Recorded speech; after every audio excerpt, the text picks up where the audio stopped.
हम कांग्रेस से भी ज्यादा दुखी हैं कांग्रेस की हार। काश उन्होंने सभी सहयोगी संगठन दलों को साथ लेकर कलेक्टिव भी चुनाव लड़ा होता।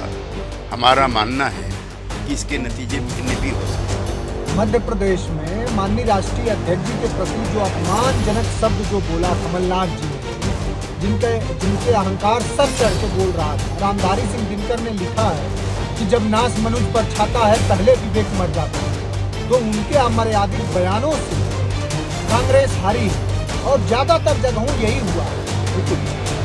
भारत भावनाओं का देश है और सनातन का विरोध हमें ले डूबा। मुझे लगता है ये कांग्रेस की हार नहीं है, ये वामपंथ की हार है। कुछ दिनों से कांग्रेस में कुछ ऐसे नेता घुस आए थे और घुस आए हैं और उनका बड़ा प्रभुत्व है। कांग्रेस के सभी फैसलों में उनकी बड़ी महत्वपूर्ण भूमिका है और वो कुछ नेता कांग्रेस को महात्मा गांधी के रास्ते वामपंथ के रास्ते ले जा रहे चाहते हैं और ले जा रहे हैं।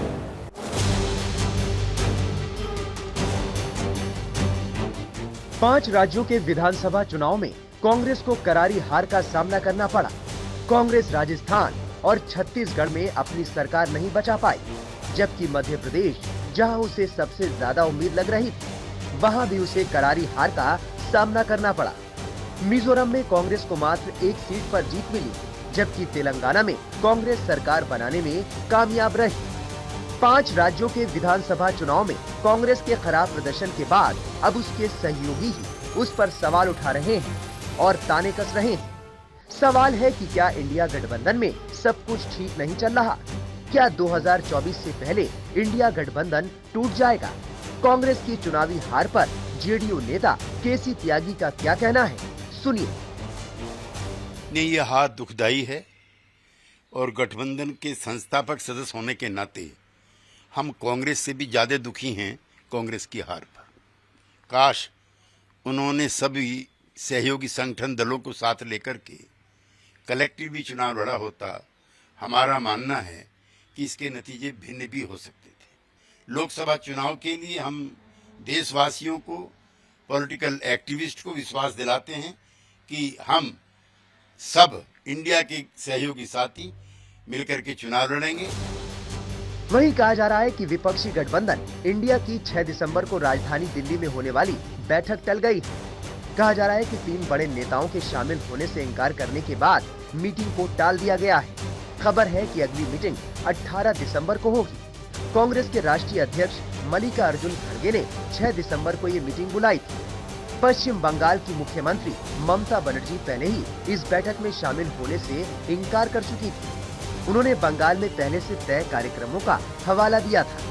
अब खबर है कि बिहार के मुख्यमंत्री नीतीश कुमार और समाजवादी पार्टी के अध्यक्ष अखिलेश यादव भी बैठक से दूरी बना चुके हैं। कहा जा रहा है कि झारखंड के सीएम हेमंत सोरेन ने भी मीटिंग में शामिल होने से मना कर दिया था। वहीं समाजवादी पार्टी ने भी कांग्रेस को 3 राज्यों में मिली करारी हार पर सवाल उठाते हुए तंज कसा है। इन बयानों से इंडिया गठबंधन में फूट साफ दिखाई दे रही है। मध्य प्रदेश में माननीय राष्ट्रीय अध्यक्ष जी के प्रति जो अपमानजनक शब्द जो बोला कमलनाथ जी ने, जिनके अहंकार सर चढ़ के बोल रहा था। रामधारी सिंह दिनकर ने लिखा है कि जब नाश मनुष्य पर छाता है पहले विवेक मर जाता है। तो उनके अमर्यादित बयानों से कांग्रेस हारी है और ज्यादातर जगहों यही हुआ है। क्योंकि कांग्रेस ने जिस तरह से उत्तर प्रदेश में एक दलित का अपमान करके 21 व्यक्ति को प्रदेश अध्यक्ष बना दिया, एक देश के बड़े नेता जो आज के दौर में बहुजनों के नायक हैं माननीय अखिलेश यादव जी, जो मंडल कमीशन और जातिगत जनगणना को लेकर के जो बहुजन वर्ग के सामाजिक, आर्थिक, राजनैतिक और सभी तरह के भागीदारी की लड़ाई लड़ रहे हैं, जिन्होंने अपने दम पर भारतीय जनता पार्टी को कई बार नाकों चने चबवाया, उस बड़े नेता को अपमानजनक शब्दों से संबोधित करना कांग्रेस पर भारी पड़ा है। और कांग्रेस को पूरा समझना चाहिए कि जब जब दलितों, पिछड़े और क्षेत्रीय दलों का अपमान होगा, कांग्रेस को मुंह की खानी पड़ेगी। वहीं कांग्रेस नेता आचार्य प्रमोद कृष्णम पहले ही कह चुके हैं कि कांग्रेस को मिली ये हार सनातन का श्राप है। आचार्य प्रमोद एक के बाद एक अपनी ही पार्टी पर सवाल उठा रहे हैं। जब चुनाव परिणाम सामने है, कांग्रेस जिन राज्यों में चुनाव हार रही है, क्या कहेंगे इसको लेकर? मुझे लगता है ये कांग्रेस की हार नहीं है, ये वामपंथ की हार है। कुछ दिनों से कांग्रेस में कुछ ऐसे नेता घुस आए थे और घुस आए हैं और उनका बड़ा प्रभुत्व है। कांग्रेस के सभी फैसलों में उनकी बड़ी महत्वपूर्ण भूमिका है और वो कुछ नेता कांग्रेस को महात्मा गांधी के रास्ते से हटाकर वामपंथ के रास्ते पे ले जाना चाहते हैं और ले जा रहे हैं। तो कांग्रेस पार्टी महात्मा गांधी के रास्ते पे चलकर यहाँ तक आई है।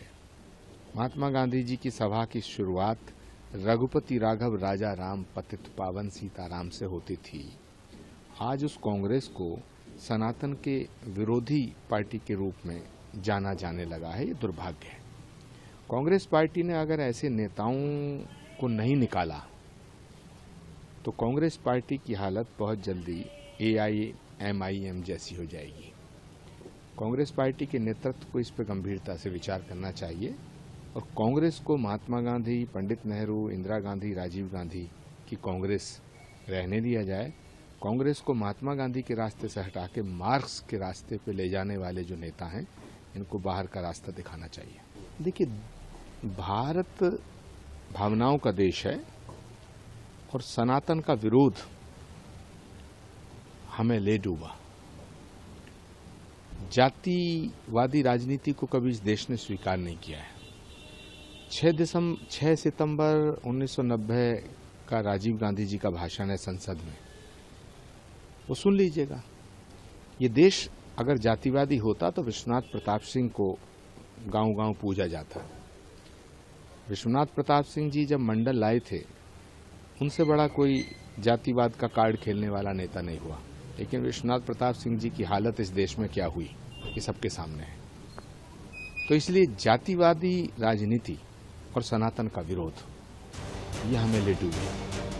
वहीं कांग्रेस नेता सचिन पायलट का कहना है कि पार्टी को चुनाव में मिली हार पर मंथन किया जाएगा। देखो, हमको वापस जनता के बीच जाना पड़ेगा और वो जनता की कसौटी पर खरा उतरने के लिए हम लोगों को क्या रणनीति बनानी है, क्या संदेश देना है, कौन संदेश वो देगा, कैसे जनता तक पहुंचाना है, कार्यकर्ताओं में किस प्रकार हम ऊर्जा का संचार दोबारा करेंगे। समय बहुत कम है, इसलिए अभी बहुत जल्द हम लोगों को इस पर चर्चा करनी होगी और मुझे जो भी कुछ कहना है, बताना है पार्टी प्लेटफॉर्म पर, उस बात को मैं रखूंगा, चाहे वो दिल्ली हो चाहे जयपुर। सरकार बने, उन्होंने कमियां अकड़ को जिम्मेदार ठहराया उन्होंने। मैंने भी वो स्टेटमेंट देखा जो मुख्यमंत्री जी के विशेष सलाहकार, क्या नाम है उनका, लोकेश, उन्होंने जो स्टेटमेंट दिया है वो बड़ा आश्चर्यजनक है और क्योंकि वो मुख्यमंत्री जी के OSD का है, इसलिए चिंता का विषय भी है और इस पर मुझे पूरी उम्मीद है कि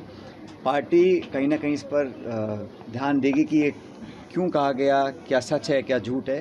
लेकिन ये ऐसा बोला उन्होंने, ये अपने आप में मैं समझता हूँ बड़ा चिंता का विषय है। क्या नए चेहरों को लाया जाता है तो उसका फायदा, ये सारी बातें विश्लेषण की हैं, आत्मचिंतन करेंगी। मैंने जो कहा था वो मेरे पार्टी प्लेटफॉर्म पे कहा था, आगे मुझे जो कहना है मैं पार्टी प्लेटफॉर्म पे बोलूँगा। लेकिन आज हमारी जिम्मेदारी ये है कि जनता ने हमको विपक्ष बैठने का आदेश दिया है, उसका पूरा सम्मान हम लोग करते हैं। जनता जनार्दन है, उनका निर्णय अंतिम होता है। अब देखना होगा कि 3 राज्यों में मिली बुरी हार के बाद कांग्रेस क्या रणनीति बनाती है। इंडिया गठबंधन की बैठक अब जब भी होती है, उससे क्या कुछ निकल कर आता है। 2024 के लोकसभा चुनाव में ज्यादा दिन नहीं रह गए हैं। ऐसे में सेमीफाइनल में कांग्रेस की हार ने इंडिया गठबंधन को बड़ा झटका जरूर दे दिया है। Times now of Bharat digital की रिपोर्ट।